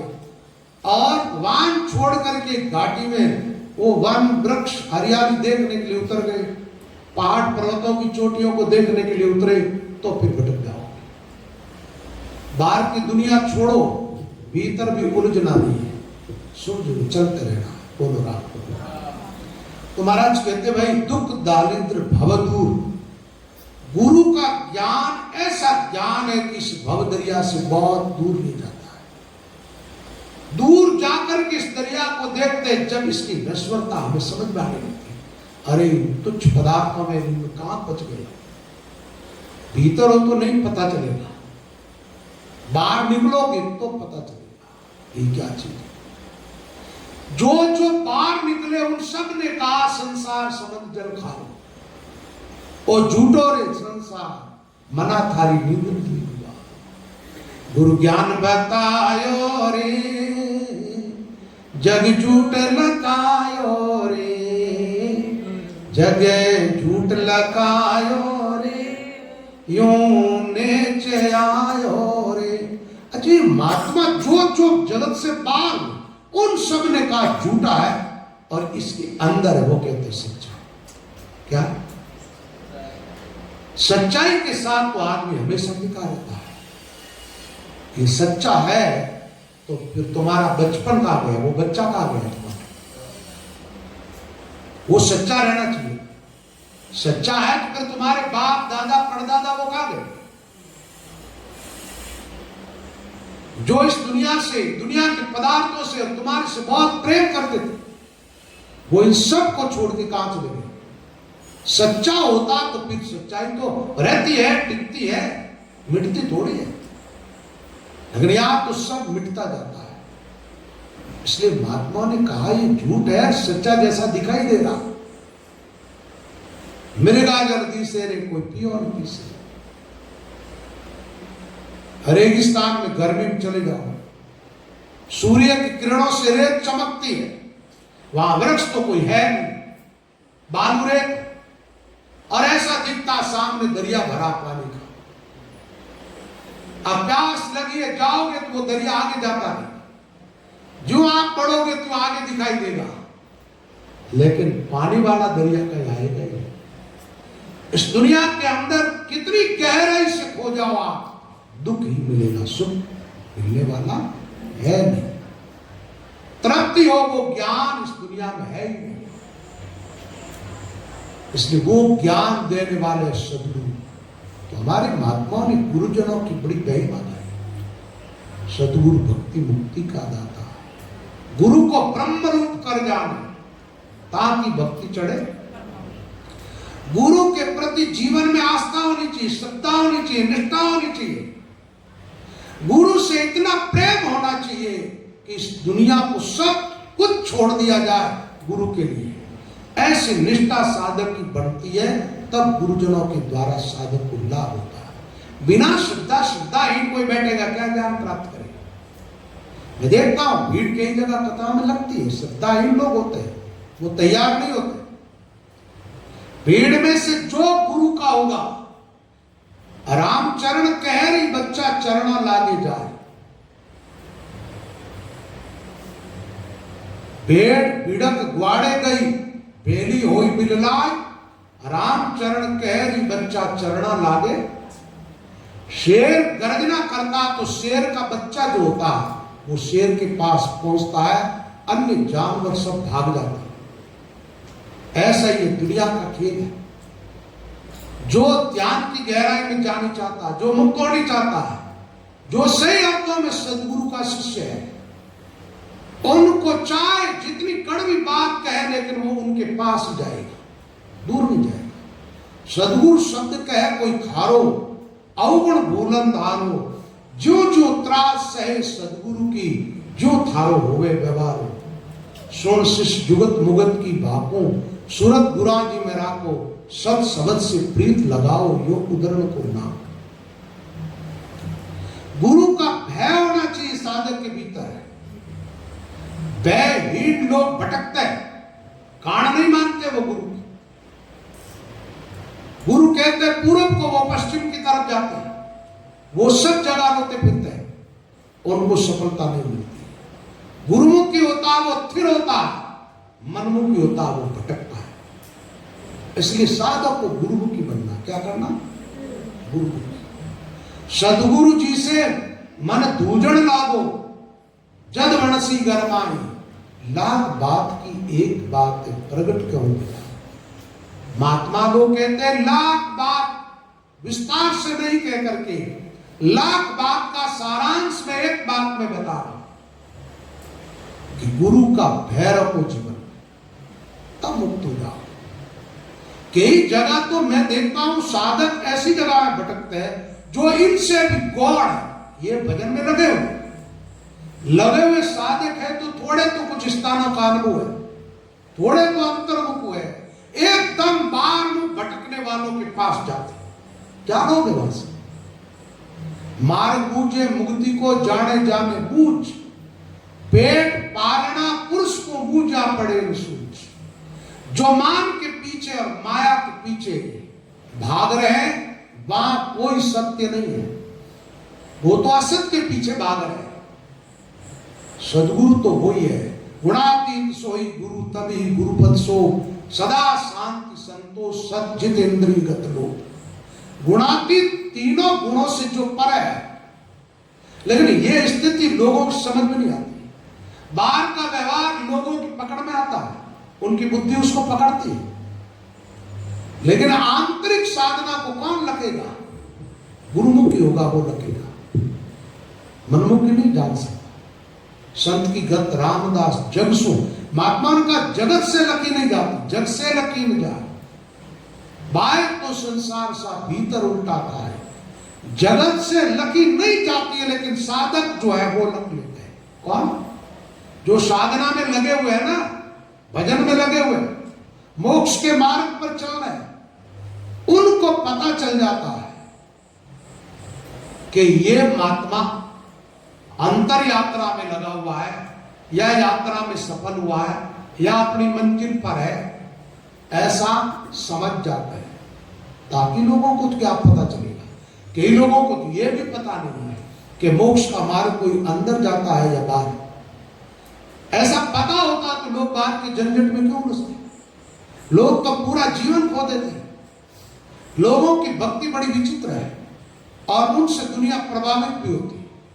मैंने सुना अभी अभी लोग गए और जमुना जी को चूंदड़ी उड़ा, वो थान लेके गए, इस किनारे से उस किनारे तक। क्या होने वाला? जमुना जी को चूंदड़ी उड़ा। अरे बेचारे कोई गरीब है, स्त्रियां जिनको कपड़े नहीं मिलते, उनको तो जमुना को चूंदड़ी की जरूरत नहीं है, वो नंगी नहीं दिखाई देती, उसके कोई अंग तुम्हें दिखाई नहीं देते हैं जिससे कि उनको ढांपने के लिए तुम्हें चूंदड़ी उड़ानी पड़े। लेकिन ये नाटक है। क्या है? नाटक, इन नाटक में, इन खेल में खेलने से लोगों को मजा आता है। इन खेल को खेलने में लोगों को स्वेज कपड़ा करणो नकल सूटो सियो ताई मंजार नहीं चोट गाले लिखियो चित्राम को देख चीतो से ही स्वान भी डर नहीं भाग चाले। लिख चित्राम का चीता से ही स्वान भी डर नहीं भाग चाले। कतर कागज का फूल बहु रंग रंगी भौर टुकतास पर नाई बैसे। मानवी नकल एक अड़वो खेत करे संत चर सा खर चरण बैठे। असल और नकल को पस पहचान है जगत अज्ञान सो नाई जाने। राम चरण के भक्ति साचु बिना पशु से निषेध नर दे। अरे गधा समझ जाता है खेत में अड़वा आदमी नहीं, वो जाके फसल चल लेता है। ये गधे से क्या पीते लोग हैं। मुलक नवरात्र आएगा तो मूर्तियां लाते घर घर में बैठाते किलो और ले जाकर के पटकते पर ये तुम्हारा धर्म लाओगे पूजोगे और पानी में डालो। ऐसे धर्म से तो मोक्ष होने वाली नहीं है। ठीक है, वहां आपका चित्त प्रभावित हो रहा है तो आप समझ लो अभी आपने अध्यात्म का कक्का भी नहीं सीखा है, अभी आपने कुछ भी नहीं सीखा। बाहर का आडंबर है जिससे तुम्हारी इंद्रियां प्रभावित होती है और इंद्रियां तुम्हारी बॉडी को आकर्षित करके उधर ले जाती है। और अध्यात्म जो साधना है इसमें इंद्रियों का व्यवहार छूटता है तो इंद्रियां कैसे प्रभावित हो।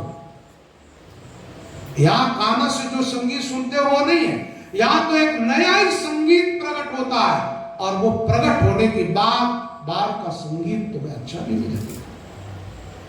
लेकिन वो प्रकट नहीं होगा तब तक कर्ण इंद्री तुम्हें खींचती रहेगी। कोई गा रहा है तो उधर जाओ, कोई नाच रहा है बजा रहा है उधर जाओ। तो गुरु क्या करते हैं, गुरु भवदरिया की पार ले जाते हैं। कहां आप ऐसी भी कल्पना मत करना कि इससे ऊपर लो उससे ऊपर लो उससे ऊपर लो ऐसे हम जाएंगे नहीं। गुरु यहां जहां बैठे हो यहां ही तुम्हें भवदरिया से पार कर देते। जहां हो ताई कहीं जाना नहीं पड़ता और साधना करते हुए बैठे बैठे आप भवदरिया से बाहर निकल जाते।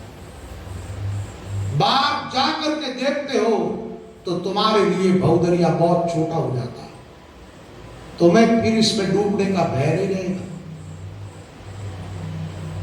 तो बात यह है भाई, महात्मा लोग कहते हैं दुख दारिद्र भव दूर, गुरु कृपा हुई तो क्या हुआ, दुख मिटा, दरिद्रता मिटी और भव दरिया से बाहर निकले। बाहर निकल गए तो आप जन्म नहीं लेना। फिर कैसे हो जाओगे? राम कैसा है? पहले राम का सामर्थ्य प्रकट होता है आपके भीतर। आप देखना महात्मा यहां बैठे बैठे कहां कहां की देख लेते। तुम्हें आत्मा दिखाई देती है, खुद की नहीं दिखती। भजन करने वाले महात्माओं ने कई दूर की देखी। सुखराम जी महाराज का भाई रिचोला में जाकर के जन्म लिया। अरे भाई आदमी मरने के बाद आकार बदल जाता, ये शरीर तो रहता नहीं, वो आत्मा सूक्ष्म शरीर से जाती है, कारण प्रवेश करके फिर स्थूल धारण करती है। कैसे पहचान होगी? पहचान है आकार की, नाम और आकार की। लेकिन जो महात्मा अपने आप में आए, बाहर से निकल कर स्वस्वरूप में आत्मनिष्ठ होकर के निराकार के साथ जुड़े, एक हुए तो फिर उनके पास वो सामर्थ्य आया, वो समस्त आत्माओं उनको दिखने लगे। क्या आत्मा है जिसको कहते हैं आत्मदृष्टि। ये तो आप लोगों को थोड़ी तो मिलने लग जाती है, थोड़ा सा भी कोई घना अंधेरा हो, थोड़ा प्रकाश हो तो समझो कि प्रकाश आने की उम्मीद जग जाती है। आप जब ध्यान करते हो तो आपकी आंख तो बंद रहती है, कान भी बंद रहते हैं, और ऐसा नहीं है कि आपकी वृत्ति कोई बाहर से पकड़ के लेगी चीज और भीतर प्रकट कर दी और वो दिखने लगी। कुछ भीतर प्रकट होने वाली चीजें आपको दिखती है। इसका मतलब इस आंख के अलावा कोई आंख और भी खुलती है। इतना अनुभव तो होता होगा ना बहुत सारे लोगों को, भजन करने वालों, और भजन करते उनको इतना भी अनुभव नहीं है तो अभी तक उनको चाहिए कि तत्परतापूर्वक लगने की जरूरत है। तो आप ये समझो कि आपकी सुरता कुछ देख रही है तो उसकी आंख है, आंख खुली है भीतर, इसलिए भीतर का कुछ दिखाई दे रहा है। लेकिन अभी जो दिख रहा है वो आत्मा नहीं, इस भरोसे भी मत रहना। आत्मा को आत्मा के द्वारा, सुरत की आंख में और आत्मदृष्टि में काफी अंतर है। तो यहां रामदास जी महाराज फरमाते, भाई गुरु महाराज की कृपा हुई इसलिए आप गुरु की महिमा गा रहे हैं। किसकी महिमा? गुरु महिमा। रामसनी परंपरा के कोई भी ग्रंथों को आप देखोगे, गुरु की बड़ी महिमा है। भव दरिया से दूर निकलने, दुख दानद भव भागिया मिला निरंजन नाथ। अजय भाई दुख भी मिटा, दरिद्रता मिटी, भव दरिया पीछे रह गया, तो फिर आगे क्या है? तो कहते जहां भवदरिया नहीं है वहां निरंजन नाथ। नाथ का मतलब स्वामी। आत्मा का नाथ कौन है? आत्मा किससे उत्पन्न है? परमात्मा। कनेक्शन भी जुड़ा ही है लेकिन आपको दिखता नहीं, जुड़ा हुआ नहीं होता तो बात जानते नहीं कैसे। तो निरंजन नाथ जो है, निरंजन का अर्थ न तुम्हारी आंख की पकड़ में आए, न तुम्हारे मन की बुद्धि की, न तुम्हारी सुरता की पकड़ में भी आए। आपको पता है ये सुरता तो मिट जाती है आगे जाकर, न शब्द रहता है न सुरत रहती है। और वहां हमारी मंजिल है। सूरज समाई शब्द में, शब्द सुनने के बाद एक शून्य शिखर का वर्णन आता है वाणियों के अंदर। शून्य शिखर, सुनकार जान, शून्य, अंक नहीं लगेगा तो कोई संख्या बनेगी क्या? नहीं बनेगी।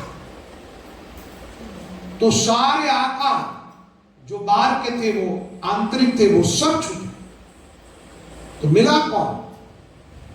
बोले मिला निरंजन। भवदरिया से छुटकारा मिला, आत्मा जो है वो राम जी। आप मोक्ष चाहते हो ना, शरीर की मोक्ष चाहने कल्पना मत करना, मोक्ष हो जाएगी अपना। 150 साल में बाद रे महीने शरीर मोक्ष हो जाएगी। शमशाना के अंदर लाखों लाख भी मिट जाएगा, रापड़ो हो और वो भी उठ जाएगी। आजकल दिन 4 में जंगल होशी, ऊपर ऊपर हल फिरे ढोर चरेंगे। तो भाई अस्तूर सूक्ष्म भीतर जो चल रही है बहुत सारी चीजें आप देखते हो, अंत्यकरण आदि, ये सब प्रकृति का हिस्सा है तमाम। इन सब को शक्ति कहां से मिल रही है? जिसे ये अपना काम कर रहे हैं, उधर आपका ध्यान जाना चाहिए। तो बिना भजन किए उधर आप जा नहीं पाओगे। करना क्या है? रास्ता यही है। कौन सा? श्वासोश्वास के मुकरा, श्वासोश्वास चले रसना मुख में दिन राति, रात दिन। अब आप कहोगे रात दिन कैसे? आज तो मैं रात दिन वाली बात नहीं बताऊंगा। रात दिन भजन होगा निरंतर, एक क्षण के लिए आप नहीं रुकोगे, ऐसी अनुभूति आपको रात। लेकिन क्रियात्मक साधन तो हो नहीं सकते। इंद्रिया तो थकती है, अपना काम करके विश्राम करती है। और तुम जो होठ हिला रहे हो ये भी एक इंद्रिय है। क्या है? तुम्हारी जीभ जो हिल रही है ये भी एक इंद्रिय है।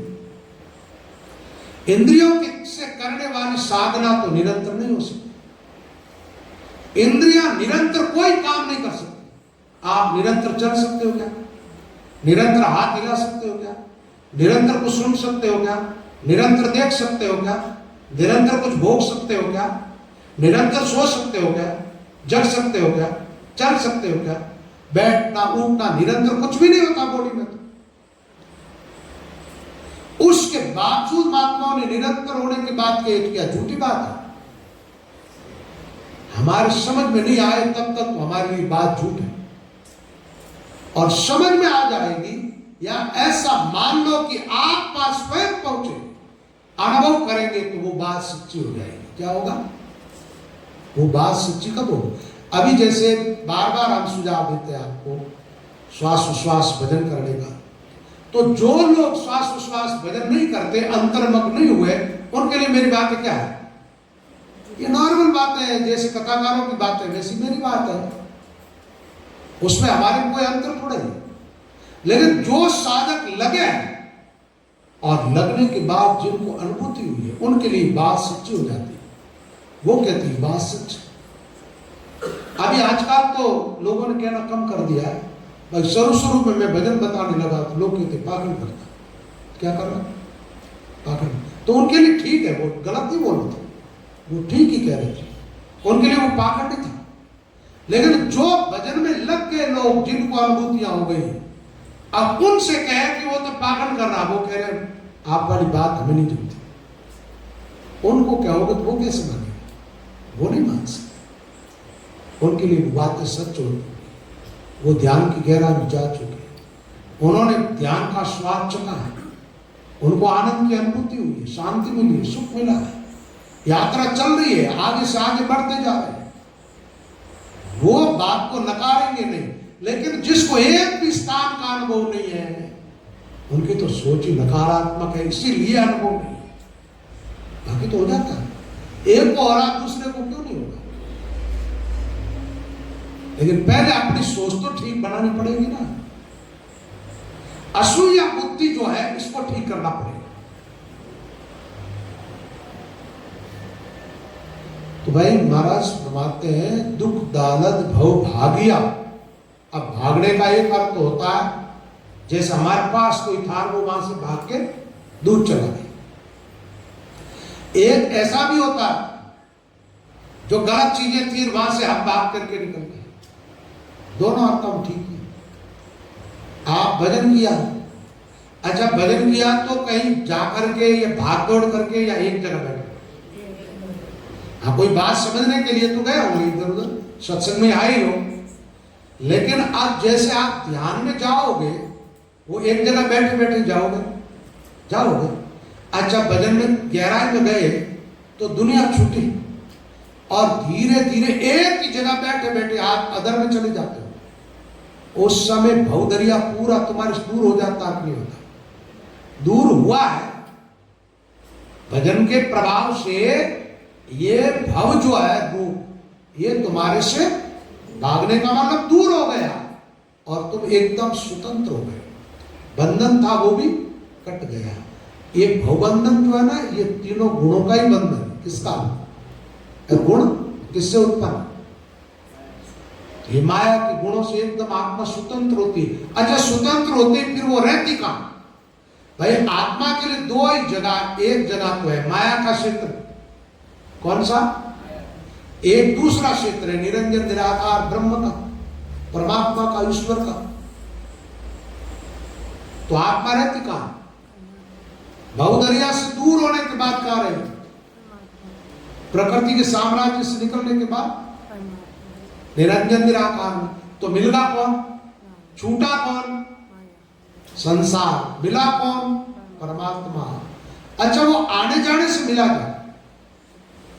एक कई वाणियों से लोग प्रभावित हो जाते हैं कि 10 द्वार से जैसे प्राण निकलेगा, अमुक लोक में जाएंगे, बदावना होगा, महिमा गाई जाएगी। ये तुम्हें मीठी गोलियां देने वाली बात है। क्या? द्वार का कोई महत्व नहीं रहता। द्वार का महत्व जब तक रहता है तब तक आपकी आत्मा प्राणों से जुड़ी हुई है। द्वार फोड़ता है प्राण। कौन? और प्राण के साथ निकलने वाली आत्मा के साथ सूक्ष्म शरीर होता है, और सूक्ष्म शरीर से जाने वाली आत्माओं का ही सम्मान और तिरस्कार होता है। सम्मान भी होता है।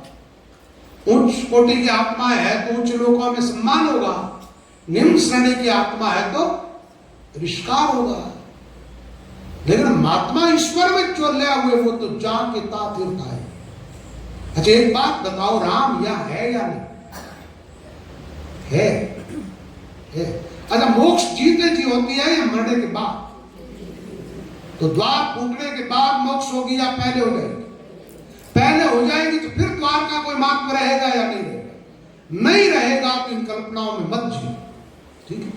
और महात्मा ने अलग अलग महात्माओं की गतिविधि रही है।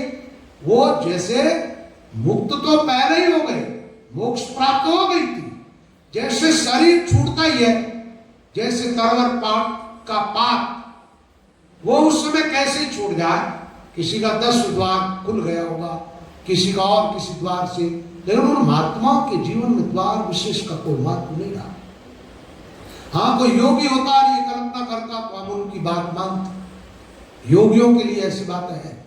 योग ग्रंथों में टोटली यही बात है। योग से प्राण को चढ़ाओ 10 द्वार, समाधि में चले जाओ। योगियों के तमाम जो उच्च कोटि के योगी थे, सब ने 10 द्वार खोला, लेकिन मुक्त नहीं हुए।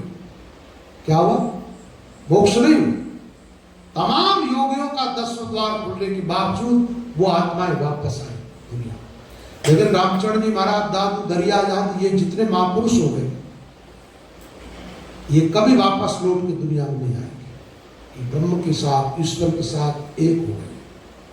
ये बड़ी महत्वपूर्ण बातें हैं। लेकिन आप, यदि आपकी बुद्धि सूक्ष्म है और किसी मतपंथ संप्रदाय विशेष का बुद्धि में आग्रह नहीं है, विशेष पकड़ नहीं है बात की, तो मेरी बात पूरी समझ में आएगी।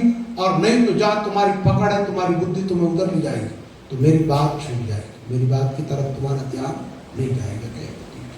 लेकिन हमारे तो यही है, ठीक है, तो है यही है, तो बात ठीक है। एक बार आई थी भिलवाड़ा मेरे पास, चली गया तो नौकरी नाम इसलिए नहीं लेना, पहले मैं बता भी देता था। बोले राम जी मेरा भजन दे। अब वो भजन करने के बैठे तो मुंह बंद करके ऐसे बैठे। इनका सिद्ध तो पहले ही हो, वो साधु को क्या दिखा रहे हो? अब तू भजन करके नहीं, क्या देखे तेरा? ऐसे सिद्ध नहीं बन, इसको दम्भ कहते। क्या कहते? दम्भ। भजन बताना है तो करो ना, ठीक, सांस उश्वास अच्छी तरह नाम उच्चारण करो, और भीतर सफलता मिल गई है तो चलते रहो, फिर दिखाते कहां? फिर जगह जगह दिखाते मत फिरो और भ्रमित हो जाओ। सफलता मिल गई है, आगे से आगे स्थान मिल रहे हैं, ध्यान की गहराई में चल रहे हो, क्या बता रहे हो? ये बताना करना जितने भी चीजें है ना, ये पहले स्थान पर ही ठीक है। बाद में जो सुझाव मिलता है, गुरुजनों से आज्ञा लेते रहो, आगे से आगे ध्यान करते रहो, करते जाओ। बोलो ना। तो भाव दरिया से दूर कैसे हुए? भाव दरिया, भाव दुख कैसे मिटा? वो बातें आई तो दुख दरिद्र भव भागियार मिला। मिला कौन? निरंजन नाथ। आत्मा किसकी अंश? तुम्हारे माँ बाप के बेटे बेटी हो और किसी के भी हो। अभी देह में हो तो क्या कहोगे? हम अमुक बाप के बेटे हैं। और आत्मा में हो तो क्या कहोगे? हम राम जी के। किसका? जीव ब्रह्म का पक्का। आपका भी। तो तुम किसके हो? तुम जीव हो, शरीर हो। तुम देह हो, देही हो। शब्द मेरे समझ में आ रहे? देह हो या देही, आत्मा हो या अनात्मा, क्षेत्र हो या क्षेत्रज्ञ, तो तुम कौन? आत्मा। क्या हो? अच्छा, आत्मा किसका अंश? परमात्मा का। ईश्वर अंश भगवान खुद कहते ममैवांशो जीवलोके जीवभूत सनातन। जीव ब्रह्म का। अब ये जीव ब्रह्म का अंश इस दलदल में कैसे फंस गया? जल से काजी उपनी, जल को किया मलिन, कर्म कुसंगी किशन दास ब्रह्म भया बलहीन। ब्रह्म का बेटा अपने स्वरूप को भूल के बलहीन हो गया इस दुनिया में आकर। जैसे एक बार कहीं हो, एक कोई शेरनी जो बच्चा ने जन्म दिया, बाकटे गीजड़ भेड़िया चरावना, भेड़ा चरावना, लड्डिया चरावना, वह कोई राय का गुजर कहा जा कभी ने शेरनी ने बच्चा उठा लिया, वो लाए जो भी वही लड़िया और बकरियां और दूध पिलाए, भेड़ा और बकरियां और वो बड़ो हुई, तो शेर और बच्चों अपन का ही समझ रुको अपने आप, मैं तो भेड़ी। एक दिन वो भेड़ों के साथ ही जा रहा था, सामने कोई शेर आया, उसने गर्जना की तो भेड़े भागी, वो भी भाग रहा। शेर ने देखा रे ये तो मेरी जाति का है, ये क्यों भाग रहा है? तो उसके सामने जाके कहा, मूर्ख तू क्यों भाग रहा है? बोले मुझे तुम खा जाओगे, अरे मैं तुझे कैसे खा जाऊंगा, तू तो मेरा ही अंश। ये भेड़ा है तो शेर का बच्चा, नहीं नहीं मैं तो भेड़ का बच्चा। तो शेर ने कहा देख तालाब देख, डूब, थारो मारो एक जड़ है, थारा मारा पंजा एक जड़ा, थारी मारी खालड़ी एक जड़ी, थारे मारे सब गुण एक जड़ा, ए भेड़ा ने जड़ी थारी कोई चीज नहीं मिल रही है। बोले हाँ है तो सब ऐसा। बोले तो तू मेरी नहीं गर्जना कर दे, तेरे से भी ये तो डरेगी। तो भेड़ का बच्चा शेर का बच्चा था ना, शेर का संग करके वापस शेर जैसे बोला तो भेड़े भागने लगे। समझ में आई कहानी क्या है? तुम किसके बच्चे हो? ब्रह्म के, ईश्वर के, परमात्मा के, ठीक है। बन गए क्या? भेड़ के बच्चों के निशंस है। अब सदगुरु जो आते हैं वो क्या है? सदगुरु सिंह स्वरूप है। तो वो क्या कहते हैं? अरे तुम आत्मा हो, अनात्मा नहीं हो, अपना स्वरूप समान, अपना ज्ञान प्राप्त करो। अब एक बात बताओ, तुम्हें अपने आत्मा के बारे में जानकारी नहीं है तो फिर आत्म कल्याण के लिए कैसे लगो? आत्मा के बारे में जानकारी नहीं है तो आत्मा बंधन से मुक्त और ईश्वर में ले आओ, वो काम कैसे करोगे? पहले ये समझ लो कि शरीर संसार से उत्पन्न हुआ है और संसारी जो माता पिता है वो सब किसके है, और ये शरीर ज्यादा रहने वाला नहीं है।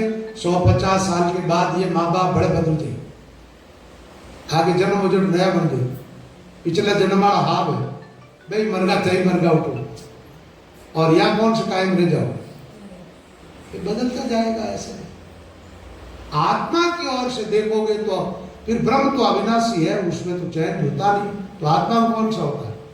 आत्मा शरीरों को धारण करती है, छोड़ती है, इस भाव में चलती है तो दुख पाती रहती है। ताकि आत्मा का शरीर का जैसी आत्मा नहीं है।